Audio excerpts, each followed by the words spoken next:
পছন্দ করে আয়ুহিব্বু আহাদুকুম, দুনিয়ার মানুষ কোন মানুষ কি এটা ভালোবাসে লাহমা আখিহি মাইতান ফাকারিহতুমু, সে তার আপন মৃত ভাইয়ের গোশত খাবে, এটা কি কেউ পছন্দ করে?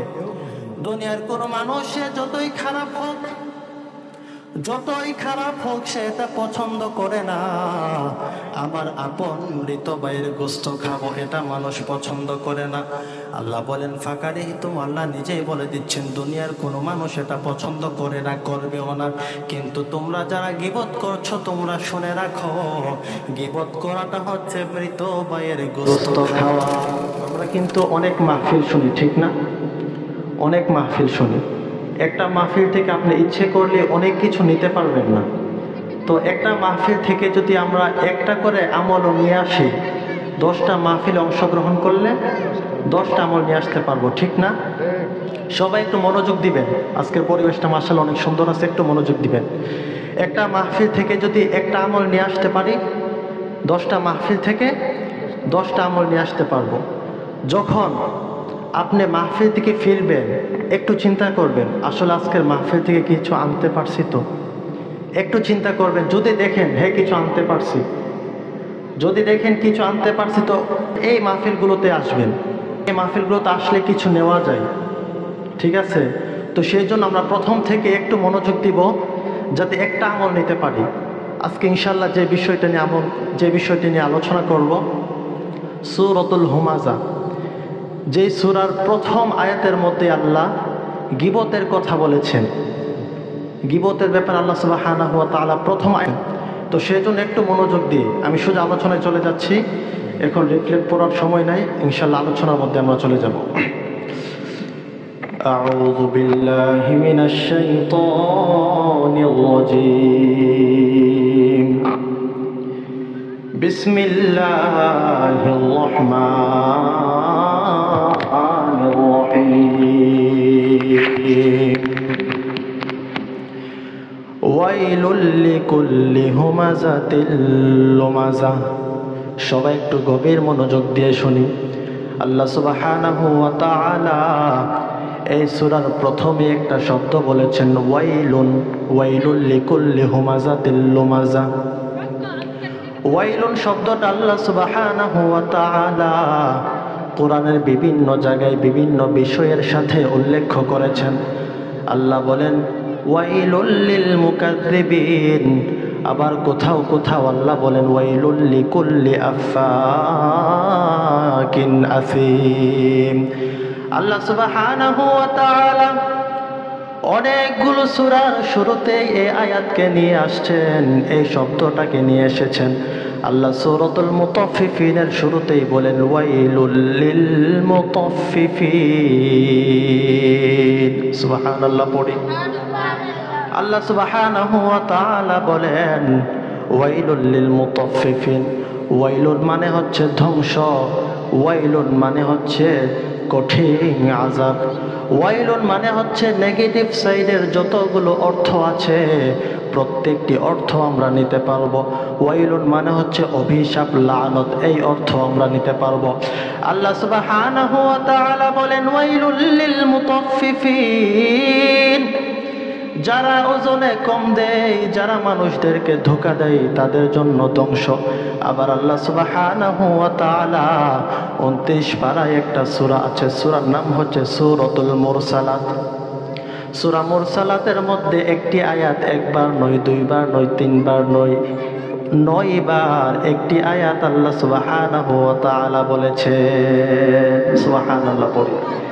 যে আয়াত একবার নয়, দুইবার নয়, 9 বার বলেছে, এর মানে আয়াতের খুব গুরুত্ব আছে। আল্লাহ বলেন ওয়াইলু ইয়াউমা ইযিল লিল মুকাজ্জিবিন। আল্লাহ বলে যারা মিথ্যা বলে, যারা মানুষের সাথে ধোঁকাবাজি করে, যারা মিথ্যা বলে, মিথ্যা রটায়, ওদের জন্য ধ্বংস রয়েছে। এরপরে আসুন সূরাতুল মাউন। সূরা আছে না নাই? সূরা মাউনের মধ্যে আল্লাহ বলেন ফাওয়াইলুল লিল মুসাল্লিন।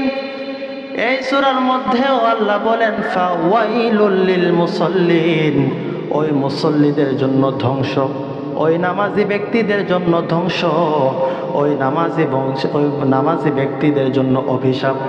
অনেকে এই আয়াত শুনে একটু দ্বিধাদ্বন্দ্বে পড়ে যাবেন, আল্লাহ এটা কি বলল, নামাজি ব্যক্তির জন্য ধ্বংস।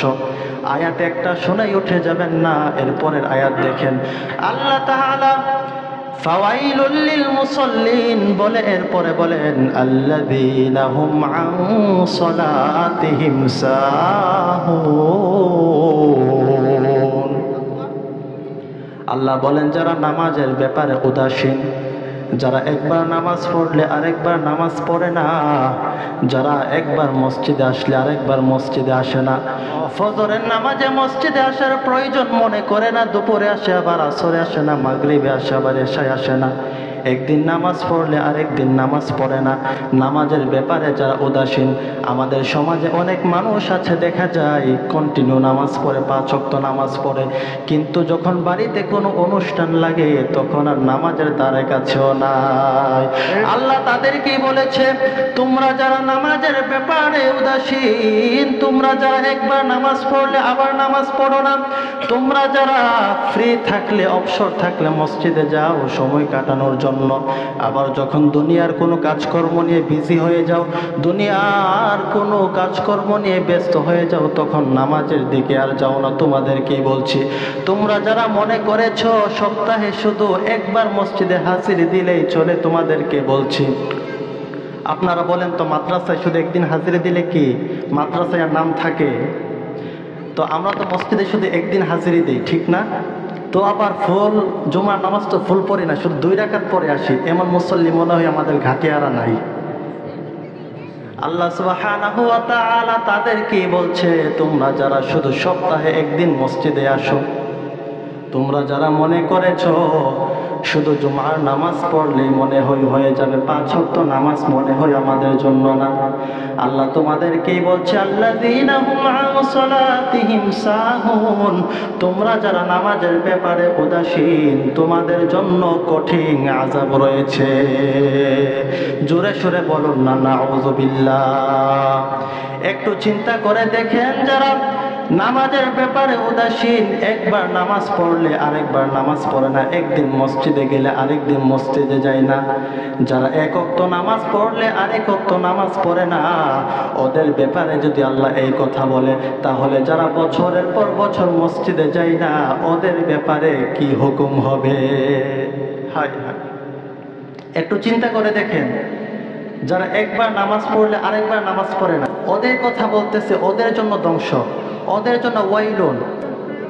হায় হায়, তো যারা একদিন নামাজ পড়লে আরেকদিন পড়ে না, ওদের যদি অবস্থা হয়, আমরা যারা মাসের পর মাস মসজিদের সাথে সম্পর্ক নাই, আমাদের কি অবস্থা হবে? আল্লাহ সুবহানাহু ওয়া তাআলা বলেন ওয়াইলুল লিকুল্লি হুমাযাতিল লুমাযা, যারা মানুষের সামনে মানুষের নিন্দা করে, মানুষদেরকে অপমান করে এবং মানুষের পিছনে মানুষের নিন্দা করে, মানুষদেরকে অপবাদ দেয়, মানুষের দোষ ত্রুটি বর্ণনা করে, এক কথায় যারা মানুষের গীবত করে, ওদের জন্য ধ্বংস। আল্লাহ কোরআনের অপর এক আয়াতে বলেন ওয়ালা ইয়াগতাব বা'দুকুম বা'দা আইয়ুহিব্বু আহাদুকুম আন ইয়াকুলা লাহমা আখিহি মাইতান ফাকারিহতুমু ওয়াত্তাকুল্লাহ ইন্নাল্লাহা তাওয়াবুর রহিম।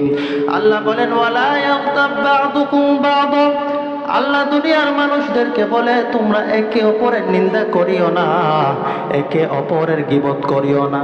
যখন তোমার কোনো ভাইয়ের অন্যায় তোমার সামনে প্রকাশ পায়, যখন কোনো মুসলমানের দোষ ত্রুটি তোমার সামনে প্রকাশ পায়, তখন তুমি তার দোষ ত্রুটিগুলো অন্যের কাছে বর্ণনা করিও না।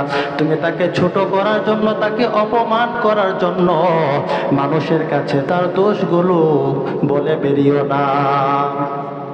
এরপরে আল্লাহ বলেন আইয়ুহিব্বু আহাদুকুম আইয়াকুলা লাহমা আখিহি মাইতান ফাকারিহতুমু। এখানে আওয়াজ করবা না, সবাই একটু মনোযোগ। এই 10 মিনিটের ভিতরে মনে হয় আমি 8-10টা কোরআন আয়াত পড়ে ফেলছি। সবাই একটু মনোযোগ, আমি কোরআন দিয়ে কিন্তু আলোচনাগুলো করছি। আল্লাহ বলেন, আইয়ুহিব্বু আহাদুকুম আইয়াকুলা লাহমা আখিহি মাইতান ফাকারিহতুমু। দুনিয়ার কোনো মানুষ কি এটা পছন্দ করে? আইয়ুহিব্বু আহাদুকুম, দুনিয়ার মানুষ কোনো মানুষ কি এটা ভালোবাসে? লাহমা আখিহি মাইতান ফাকারিহতুমু, সে তার আপন মৃত ভাইয়ের গোশত খাবে। এটা কি কেউ পছন্দ করে? দুনিয়ার কোনো মানুষ সে যতই খারাপ হোক, যতই খারাপ হোক, সে এটা পছন্দ করে না। আমার আপন মৃত ভাইয়ের গোশত খাবো, এটা মানুষ পছন্দ করে না। আল্লাহ বলেন ফাকারিহতুম, আল্লাহ নিজেই বলে দিচ্ছেন দুনিয়ার কোনো মানুষ এটা পছন্দ করে না, করবেও না। কিন্তু তোমরা যারা গীবত করছো, তোমরা শুনে রাখো, গীবত করাটা হচ্ছে মৃত ভাইয়ের গোশত খাওয়া। নাউযুবিল্লাহ পড়ি। রাসূলুল্লাহ সাল্লাল্লাহু আলাইহি ওয়াসাল্লাম যখন মেরাজ রজনীতে জাহান্নামের মধ্যে যায়, জাহান্নামের অবস্থা দেখতে যায়, দেখতে গিয়ে রাসূলুল্লাহ সাল্লাল্লাহু আলাইহি ওয়াসাল্লাম কিছু মানুষ দেখলেন, একটা দল দেখলেন, যেই মানুষগুলো ইয়াকশুমুনা বুজুহাহুম ওয়া সুদুরহুম, যে মানুষগুলো তাদের নখগুলো দিয়ে নখগুলো অনেক বড় বড় করে দিলেন আল্লাহ। নখগুলো ছিল তামার, সেই নখগুলো দিয়ে ইয়াকশুমুনা বুজুহাহুম, তাদের চেহারার মধ্যে আছড়াত ছিল, ওয়া সুদুরহুম, এবং তাদের বুকের মধ্যে আছড়াত ছিল। রাসূলুল্লাহ সাল্লাল্লাহু আলাইহি ওয়াসাল্লাম যখন এই অবস্থা দেখেন, এই অবস্থা দেখে জিবরাইলকে প্রশ্ন করলেন, মান হাউলাই ইয়া জিবরাইল, হে জিবরাইল, ওরা কারা? ওরা কি এমন অপরাধ করেছে যে অপরাধের কারণে আল্লাহ তাআলা তাদেরকে এই শাস্তি দিয়েছে?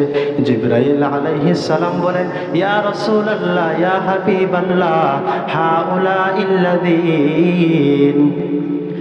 হাউলাইল্লাযীনা ইয়াকুলুনা লাহন্নাস, তারা দুনিয়াতে মানুষের গোশত খেত, মানুষের গোশত খেত। মানুষের গোশত খেত মানে কি? রাসূলুল্লাহ সাল্লাল্লাহু আলাইহি ওয়াসাল্লামকে বলে, ইয়া রাসূলুল্লাহ, ইয়া হাবিবাল্লাহ, ওরা দুনিয়াতে মানুষের দোষ ত্রুটি বর্ণনা করত, গীবত করত, এজন্যই তাদেরকে এত কঠিন আযাব দেওয়া হচ্ছে। রাসূলুল্লাহ সাল্লাল্লাহু আলাইহি ওয়াসাল্লাম নিজের চোখে দেখে আসলেন এই অবস্থা। সবাই একটু মনোযোগ দিয়ে শুনি। রাসূলুল্লাহ সাল্লাল্লাহু আলাইহি ওয়াসাল্লাম নিজের চোখে দেখেন এই অবস্থা, চিন্তা করছেন? এরপরে আসেন এক গ্রামের মধ্যে এক মহিলার মৃত্যু হলো। এক গ্রামের মধ্যে মৃত্যু হওয়ার পরে মহিলার লাশটাকে দৌত করার জন্য আরেকজন মহিলা আসলো। আপনারাই বলুন, মহিলাদের লাশ দৌত করার জন্য মহিলারা আসে, পুরুষের লাশ দৌত করার জন্য পুরুষে আসে। এই নিয়ম আমাদের গ্রামে আছে না নাই? এটাই হলো প্রকৃত নিয়ম। যখন কোনো মহিলা মারা যায়, তার লাশ দৌত করার জন্য মহিলারাই যাবে। যখন সেই মহিলাটা ইন্তেকাল করলো, তার লাশ দৌত করার জন্য একজন মহিলা আসলো। আসার পর তার লাশ দৌত করা শুরু করলো, গোসল দেওয়া শুরু করলো। যখন গোসল করাচ্ছে, হাতের মধ্যে যখন পানি ঢালছে, তখন সে মনে মনে ভাবতে লাগলো, হাইরে, না জানি এই মহিলা, এই মেয়েটা এই হাত দ্বারা কত গুনাহ করেছে। যখন তার চোখগুলোকে দৌত করতে লাগলো, তখন ভাবতে লাগলো, হাইরে, না জানি এই চোখগুলো দ্বারা কত গুনাহ করেছে। যখন তার অঙ্গ প্রত্যঙ্গগুলো দৌত করা শুরু করলো, যখন দৌত করতে লাগলো, তখন ভাবতে লাগলো, না জানি তার এই অঙ্গটা দিয়ে কি গুনাহ করেছে, ওই অঙ্গটা দিয়ে কি গুনাহ করেছে।